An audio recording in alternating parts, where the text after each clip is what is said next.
Yes, everybody, and welcome back to TarHeelIllustrated.com. I'm Jacob Turner.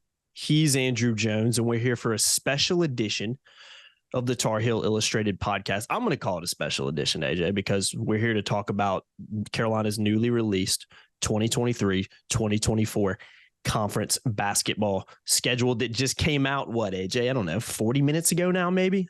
Go ahead and let them know what we were doing before, right when the schedule came out. You can go and let the people in on it a little bit.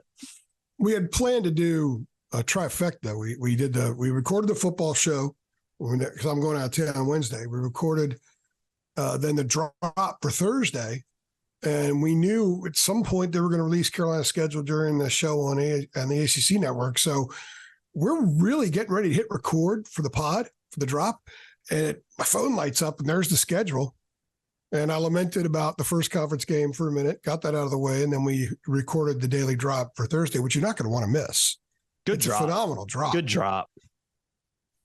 Normally I write the 3 stars. This time we talked to 3 stars. So that's a little teaser. But so we're doing it. We finished that 10 minutes ago. Now we're diving in. We looked at the basketball schedule. Now we're going to dive into that. We're just going to, instead of going over the whole thing game by game, that's boring. It's too much. We're carving out about five things that stand out about the schedule we've carved out, and we're going to hit on those things. I like that. Might be the title of this podcast. Stay tuned. You'll know by now if you clicked on this video. I'll have to figure out what I'm going to do, but I don't mind that title, AJ. That could be a good one we can rock with. But yeah, we're gonna run through some more important things on the schedules, like again some of the things that stand out and some other kind of things that we noticed from a quick look through on it. I will have either popped a graphic up on the screen, or there'll be a graphic up on the screen right now when you're watching that shows the schedule so you guys can see it. We're not going to run through it individually, but only one place to start, AJ, and it's probably not what people are thinking, but I know you were, I'm not going to say you were disappointed. I don't think that's the right word. I think you were, a little bit frustrated with the day that the ACC decided to schedule the FSU and North Carolina game, AJ. So tell the people why you're a little bit frustrated with that schedule. It's the day of the ACC championship game.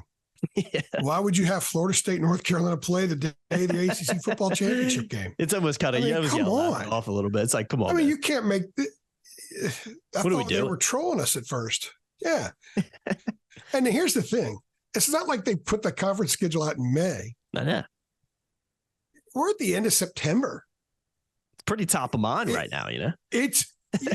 I mean, if you were to poll people in the league, who's going to play in a conference championship game, you'd get as many North Carolina versus Florida State as you would anybody else versus Florida State, in part because they don't play each other in regular season.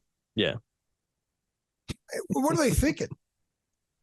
Seriously, I don't know, what the heck are they thinking? I don't know. They have you had all this time to figure it out and make it work, right? And that's what they do. If you want to play them Sunday, that's fine. Mm-hmm. But Saturday, I don't think anybody should play basketball on Saturday, the ACC championship game of football, just so whoever avoids this conflict. BC shouldn't play that day. Nobody should. And I don't know. I mean, it's stupid. You sell a spot into the league to the highest bidder. And now you put Carolina FSU on the day of the ACC championship game of football. That's just, come on, guys. Well, maybe it's an omen that Carolina will play Florida State in the ACC championship football game. It's probably definitely going to happen now just to cause more conflict. If they don't, and if they don't play in the ACC championship game in football, it'll be a full house. They'll be rocking, and we'll be there and do what we do. But you're also forcing me to have to make a decision, which is an easy one. I would be in Charlotte. Yeah, of course. I'm going to have to pay my staff to cover the basketball game and not be in Charlotte. Yeah, that'll always be a Jim fun. Phillips and company. They're costing me money now. Yeah, you need to send the email. You just send them an email, man. Remember that the day of the Orange Bowl, which you couldn't control that. They hosted Notre Dame, and you guys were at that game. You and Kevin covered that, I think. Yep. And I watched the game on my laptop because my hotel TV sucked. So I remember that stadium hotel. Oh yeah, the football stadium. Yeah. Oh, it's brutal. I can imagine. Sucks. Yeah, it was horrible. Anyway, I'm angry in this. I shouldn't be this angry, but anyway, I had to watch it on my laptop, and that was when Mike Bray coached the game. Mike Bray coached the game wearing short pants. Oh yeah, he did, didn't he? You got a great memory. I can't believe you remember that. You did though. Now that you bring that up, yeah. What a piece of work. Yeah, you gotta love it. I like Bray. He's a good dude. We're gonna miss him in the league. Definitely a good guy. But yeah, we figured we start with that, just lighten the mood up a little bit. No, I'm just kidding. But it was a funny way to start it because I know AJ was a little PO'd about that one. I'm sure a lot of people in the media are too, especially who cover Carolina. It's a lot of sense. Honestly, I'm not really mad. I'm just perplexed. Like, why? It's just like you don't schedule those two teams. It's September. We know who these guys are. Yeah, that's a good idea. That makes sense. Yeah, just don't do that date. You can mess around with the schedule, just not those teams on that date. It's stupid. We'll leave it at that. All right, AJ, let's talk about the first stretch. Again, before we do that, I want to say a big thank you to our sponsor on this podcast as well. Before we get in the meat of this podcast, I want to let you know that this podcast is sponsored by BetterHelp. Again, we'll talk about them a little bit later on, so stay tuned for that one. But I think the first stretch that pops up, AJ, that we need to kind of highlight is really when the ACC play gets started for North Carolina, because they start obviously at home against Florida State to open ACC play. That's on December 2nd, but they don't have a conference game until January 2nd until January 2nd at Pittsburgh. And this is where I think the first tough stretch of the season starts. You got at Pittsburgh, then at Clemson 4 days later, followed by a trip 4 days later after that Clemson game to NC State, which we always know is an extremely hostile environment for the Tar Heels to go to say the least. So I think that's where we have to start when it comes to picking out some of the stretches of this schedule that stand out, because that's quite a way to really dive into league play. That's a really tough stretch for anybody, much less a North Carolina team going into it. But man, you talk about 3 tough road games to really dive into the meat of ACC play. Let's go for a second and look at, I'm thinking while you're talking, first of all, it's really difficult to have to go in and play those 3. And Pitt was really good last year, and those should be 3 tough teams that can maybe beat Carolina. But let's go back to early December when they play UConn in New York. Then they're going to have Kentucky in Atlanta. They're going to have Oklahoma and Charlotte. That's a lot of games against teams that can beat you away from Chapel Hill. They're going to play in 1 month. And by January 10th, if you then add on the Bahamas games, that'll be 8 games they will have already played away from Chapel Hill by January 10th that they can lose. And right now you look at and say, would not surprise me if they lost that game, and it wouldn't end the season, and it wouldn't be cause for alarm. And they have that many out of the gate. So on a positive side for Carolina, they're going to have opportunities to add a couple of coats of armor, which are always important. It's always a necessity to have several strong coats of armor when you get into March. They're going to have that. And they're also going to kind of see where their leadership is, who kind of assumes that role. You figure it's RJ and Armando, but maybe someone like Ryan becomes a leader on this group. Maybe someone like Withers becomes a leader also on this group. Well, it'll give them opportunities to really find out exactly who they are and what their dynamics are on and off the court. So that's a good thing. But as far as accumulating as many victories as you possibly can, that's a tough way to get going. Yeah, they need to be ready to go, because after that they'll have 16 conference games, and 9 of them will be at home. So 9 at home, 7 on the road. So that's and they have some other really interesting stretches as well. But you don't see 3 straight road conference games in early January very often, but they have it. So as a guy who covers the team, I love stretches like this because we get to learn a ton. But at the same time, that's a challenge. I think you should avoid teams playing 3 games in a row on the road in league play. There should be a way to avoid that. Yeah. Just like there should be a way to avoid having 2 teams that could meet in the conference championship football game play 5 hours before the football game starts. I mean, come on. Yeah, I couldn't have said it any better, man. I like how you're taking shots at the ACC right now. The football side of the league and the basketball side of the league, they don't communicate. Like, they're not talking. Yeah, it's like it's 2 different offices. Like football side eats on that side. Basketball side eats on that side. Yeah, it's like 2 different. They have no communication. It's like 2 different offices that are across the street from each other. They never commingle. It's like, you guys not like look at what y'all got going on? Like, pretty big game that day. Why are you scheduling North Carolina and Florida State on the same day? It doesn't make any sense. We'll leave it at that. Again, we won't. We'll try not to bring it up again. I know we will though, because it's ridiculous. All right, AJ. Moving on a little bit in the schedule. I'm trying my best at personal discipline, but I'm gonna try not to bring it up again. Hey, well, I'm not. I really am. I'm gonna try. I hope you. I'm confident you can Nah, you're gonna bring it up again. I know you will, AJ. I hope you do bring it up again, please. Stop. I want you to keep railing the ACC here, man, because it's stupid. It feels like we have to have these conversations like once a year in terms of something that just doesn't make sense. Probably more than once a year, I should say. But there's always something like this that pops up. If this was June or July, I'd still say it doesn't make sense. But now you got a whole month of football. They could have gone in there the other day and tweaked it. So you know what, guys, that makes sense. Let's move this here. Yeah, change it around. Boom, we got it done. Yeah. Maybe they did it 6 months ago and just waited 6 months to release it. Who knows, man? You never know with these people. Why? Who knows? Who knows? Really going to get a big bang for it? Yeah, I mean, who knows? They put on a TV show too to unravel. Does this count as me talking about it again? Does this count as me talking about it? Yeah, it does. It does. We'll start it now. No more talking about the decision to fail. Yeah, no, we'll start it now. No more talking about FSU game and Carolina game being on the same day as ACC championship game. Two of the best teams in the football conference right now, but besides the point. All right, second tough stretch of the season, AJ. This is another one we kind of identified when we kind of stepped through it. And these happened. These 3 games happened in 4 games happened in a 10-day span as well. You've got Duke. That's the first Duke matchup of the season on February 3rd, followed by Clemson just 3 days later in Chapel Hill, both of those games being in Chapel Hill. And then the two, February 10th, you've got at Miami, and then February 13th at Syracuse. So again, 10-day stretch, Duke, Clemson, and then trips to Miami and Syracuse. Probably the other tough stretch in the schedule that pops out. It's always tough playing Duke. We know that Clemson's always a little bit of a tricky team for the Tar Heels, and expected to be a pretty good again this year. Miami, a good program as well. We know the difficulties Carolina's had going down to Coral Gables and coming out with the win. And then it just always seems like going up to the I was going to say the Carrier Dome. I had to catch myself. I can't remember what they call it now. The JBL Wireless or something like that arena is always. You're going to get me going again. Because they name it after a damn Wi-Fi company, and the Wi-Fi sucks. Wi-Fi sucks. It's terrible. It is just awful in there. Isn't that? It's perfect. I'm really in a good mood. I've been in a great mood. It's just, I like that stretch. I like that stretch because I think Clemson has a chance to be really good this year. Duke, of course, could be phenomenal.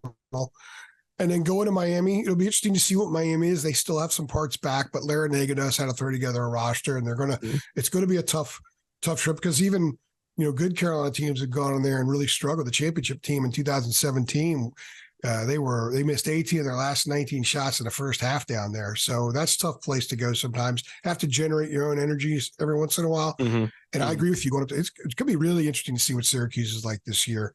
And I suspect the Orange are going to have a pretty good club, and that'll be a tough matchup for the Tar Heels up there. They usually do well against that zone, but we'll see if the zone is that zone now that Boeheim's gone. Believe it or not, he's gone. Yeah, no, it's wild. The two weirdest things that can happen that night. One will happen. He won't walk out as coach. The other thing will be that the Wi-Fi actually works. It's perfect though. People don't understand, like, just for the sheer amount of games you cover, but I've covered my fair share as well. And it is just funny going on the road sometimes and realizing how bad Wi-Fi is. You just think that'd be kind of a thing when you got a big kind of ACC basketball team, a lot of money bringing into the program, and your Wi-Fi doesn't work very well. I mean, we're complaining about media stuff people don't care about. And it's a great journalism school. It's a great journalism school, media school. Kind of need Wi-Fi. And I remember last year telling Adam Smith, well, I don't know, can I look on your, because his was working a little bit. Mine wasn't. Mm-hmm. And then his would freeze up, and it's like, okay, well, hopefully we get printouts of stats like it's 1998. Well, it's just perfect, I don't know what the heck's going on. You're sponsored by a wireless company. You have crappy Wi-Fi. I mean, what more can you ask for? I think it's fantastic. I hope the Wi-Fi never changes up there. I mean, it's only one trip a year. You'll be all right, AJ. I'm gonna try. Okay, I'm gonna try not to complain the rest of the way. Yeah, no more complaining. No more complaining. And AJ, we're not going to complain here, because this show is sponsored by BetterHelp, and we're definitely not going to complain about that. And guys, do you ever find that just as you're trying to fall asleep, your brain suddenly won't stop talking? Do your thoughts kind of start racing a little bit right before bed or at other inopportune moments? And it turns out the one great way to make those racing thoughts go away is to talk through them. And therapy gives you a place to do that, so you can get out of your negative thought cycles and find some mental and emotional piece. And AJ, everybody can relate to this. I don't have to sit here and give you a personal experience of laying in your bed at night at times and, worrying about maybe what you have going on the next day, maybe focusing on you had a tough last couple days or just a tough day in general, focus on some of those negative things, some of the stress, some of the anxiety that comes along with that. And it just comes into our day-to-day lives. It's hard to avoid. I think we can all relate to that feeling of just laying in bed and not being able to go to sleep because your mind's racing so much. Therapy can help because it empowers you to be the best version of yourself, something most of us are trying to achieve anyway. So if you're thinking of starting therapy, give BetterHelp a try. It's entirely online, designed to be convenient, flexible, and suited to your schedule. Just fill out a brief questionnaire to get matched with a licensed therapist and switch therapists anytime for 0 additional charges. Get a break from your thoughts with BetterHelp, guys. Visit BetterHelp.com/THI. BetterHelp.com/THI to get 10% off your first month. We'll make it easy for you. Links in the description below, so you can just head on over there. Big thank you to BetterHelp for sponsoring this show. AJ, one other thing I want to talk about, kind of looking at the schedule. This is not a stretch of the season, but talking about kind of when Carolina's, we'll say, break in the league play, where they'll get us at least a decent chunk of time off, comes on after the February 17th game against Virginia Tech.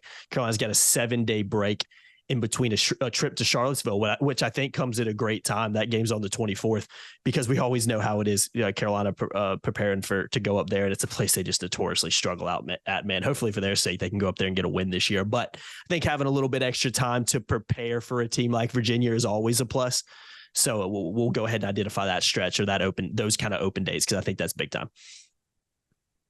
That is a good time. I think maybe with a younger team, you might want it earlier, so you can dive in and fix a lot of the things that aren't going right. But this is an older team. These guys are going to should be able to self-police some. They have 5 players on the roster who were captains of their college team last year. So at this point, it'll be about getting your legs back for a run.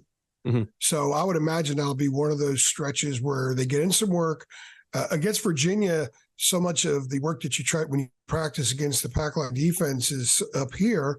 Get some shooting in. That comes at a great time. I actually think that with having to start out with 3 conference games in January, that's not a positive right there.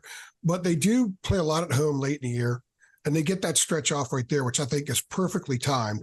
So everything does kind of even out. When fans get really ticked off about a bad call, well, just wait a few minutes. It's going to even out usually, because it generally does. I think in the case of this schedule, December 2nd notwithstanding, this kind of evens things out. And I like that. I think that if they could have asked for the when they would want to have their open week, that would be probably the time they would want their open week. Yeah, I can't agree more. Carolina just struggles up in Charlottesville. So like I said, A, it's a plus having extra time to prepare for them, but B, just having it when they have it in the season, kind of in the middle of February is a huge place. Get a little bit healthier, get a little bit more rested up as you prepare to dive into the kind of final stretch of the season. AJ, one more thing to identify staying in February. They play Miami 2 times in a 16-day period. Miami obviously going to be one of the better teams in the league again this year. That can provide its own set of challenges too, right? Middle of February too. Again, it's good that Carolina has a break in February too to help them get ready for those matchups. But Miami twice in a 16-day period is tough, to say the least. It is, and they close, and we could talk about their last 6 games, which I think starts with Virginia Tech, maybe, because they have to go to Duke, they have to go to UVA, but in there they have 4 home games. So the road ones are really tough. Yep. But they've got 4 home games. NC State, they 51 days in between games versus NC State. That's pretty wild stuff right there. Big gap, yeah. So January 10th and March 2nd, I believe, is when they play the Wolfpack. So they get to play so they get the week off, and inside there, that stretch is 4 of the last 6 at home. And then the 2, they should be rested when they go to DC for the ACC. Like, they shouldn't be road weary. They should be popping. They should be as physically in as good a shape as you could possibly ask, where I'm talking about being banged up and everything else, just mentally exhausted, physically exhausted. They should be as fresh as you can imagine going to the ACC tournament up in Washington, D.C. So I kind of like the way the schedule plays out for them. And they close out at Duke, go in there and do what they do.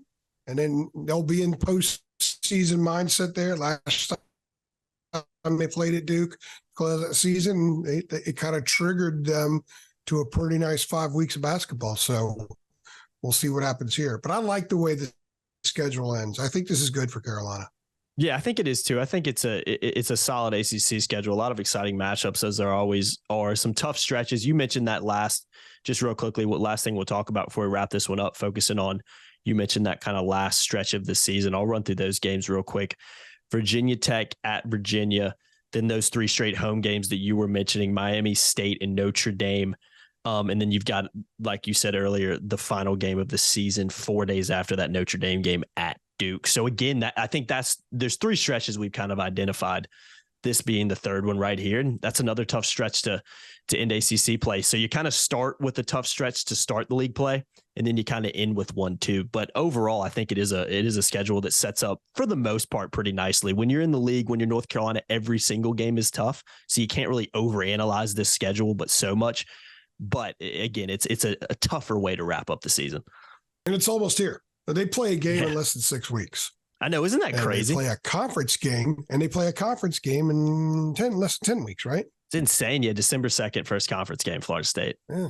It's insane, man. We always say it, but once football season gets rolling, basketball season just kind of pops up on you out of nowhere. And yeah, first official day of practice too. So a lot of stuff going on over at Carolina basketball at the Dean E. Smith Center right now. But yeah, overall, before we head out, AJ, any last words about the schedule? And don't say anything about Florida State and Carolina playing ACC championship game. I know you want to. Oh, they play December 2nd. Okay. No, I'm good. I like the schedule in the end, except if they want to play that game December 3rd, I'm perfectly fine with that. I think that would make a lot more sense. They played at Virginia Tech last year, the day after the ACC championship game. Mm-hmm. I drove to that one on no sleep. But I think the schedule gives them opportunities to be challenged, but also to grow. Like I'm really looking forward to seeing what this team does. To me, the Radford game is going to be supremely interesting. So will Charleston Southern. So will Cal Riverside. Because they're all going to be little parts to whatever this group becomes. And then we'll see a lot of the product of that, the byproduct of that, when they get into ACC play. So I'm looking forward to seeing this group challenged. They're going to be challenged this year. They have a tough schedule inside and outside the league. So, and I guess they only play Wake once. So yeah. I'm trying to think if they go to Wake because they've been pretty horrible in Winston-Salem. Yeah, lately. they avoided that. Yeah, that's always positive when you can avoid that one. Hey man, I'm blessed what I do. I love it. Can't be 2 places at once on December 2nd, but you know what? We may be making a whole lot out of nothing. We might not, hey man. Because Tar Heels. I mean, what are the odds that Tar Heels are there? Yeah, 4 games. We're 4 games into the football season, guys. We're jumping to a lot of assumptions right now in terms of who be playing in that game. I'm not assuming anything. It's just doesn't make sense. I still think it's dumb. Just don't play a game. Yeah, that's a good point too. Maybe just don't schedule a basketball game. It's just so stupid too, because you open ACC play on December 2nd. You don't play essentially in the league for a month. So it's like, well, you had to put it that day. It's just it makes it even worse, to be honest with you. So well, actually, the big problem we're supposed to talk about it again. The big problem is a 20-game conference schedule, and they hurt themselves, as Roy said. You're taking wins away from teams. You're beating each other up too much. And it's no coincidence they had 3 number 1 seeds in 2019. They launch into a 20-game league schedule, and they've not had that many teams the last few years. You need to go back to 18 games, let everybody pick a couple more non-conference games to help them get better, get a couple wins, maybe pad the resume with some decent non-conference wins instead of beating each other up. Agreed. But now that they're going to 648 schools in the league, they're getting close to the point where Duke and Carolina are going to have to play a non-conference game against each other. You know that, right? Yeah, it's good, man. It's creeping up. Right now, there's 18. There's going to be 18, and you play 20 conference games. So that means they only play 3 teams twice. Can you imagine how weird that would be? Right? Crazy. Because there's only 17 other teams. Can you imagine? So if they add 2 more, because some people actually think they should add Oregon State and Washington State. No, thank you. 2 schools with 35,000 seat football stadiums. They think they should add them, and then they're up to 20. And Carolina and Duke would play twice, and they'd play nobody else twice. So they wouldn't go to Raleigh every other year. I think it's all part of the master plan. But they're not doing that. So yeah. I think it's all part of the master plan, AJ. I think they're going to call it I think ACC is going to be changed to the All Coast Conference. And I think Brett Friedlander came up with that. I'm not taking credit for that, but I think that's what we're headed towards. I think it makes too much sense. They're like, we can kind of rebrand a little bit. You know what I mean?